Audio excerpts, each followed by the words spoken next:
this is not just a diaspora issue. That I don't want to say Israelis should only care about this really dangerous law that would imprison them just because it will impact negatively on the diaspora, Completely. right? I Completely. mean, Yeah, I think that's, it's yeah. definitely a joint struggle. For me, it was a difficult day. I have to say, to tell you on a personal level, I really Mm, took to heart this vote because I think it's quite unbelievable that 56 members of Knesset voted to criminalize egalitarian prayer at the wall. It's something that I think we couldn't have foreseen, just a couple of months ago, but it happened. On the other hand, I think it makes us more resolved to fight it together, both here in Israel, of course, with the ORJ, with many other partners, with the conservative movement and with Women of the Wall, and so many other partners in Israel and outside of Israel. And I know that a lot of people are with us, and I know that the slogan that not only Judaism belongs to us all, but the Western one belongs to us all, is mm. something that really connects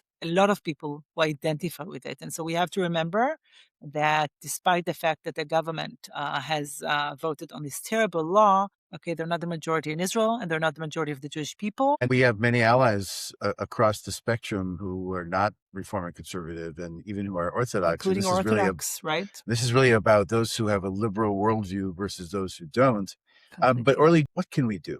It's sort of quite a complex issue, and we're putting out a lot of materials for people to understand. Obviously, this episode is part of this effort. So be informed and let other people know what's going on. We are now putting on a campaign both in Israel and outside of Israel to express our outrage, to express our shock, our disappointment, because it's really important that the Israeli government and that Israeli embassies around the world would get this message. We have a voice, we have a lot of power, and we should use it to express our position in order to make sure that this terrible law is not advancing any further. Yeah.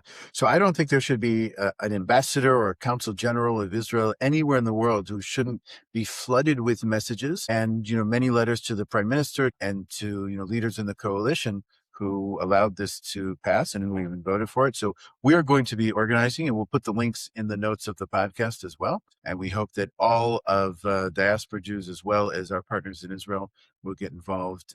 Ki mitzion tetzeh Torah, but that also goes both ways, and we're in this together.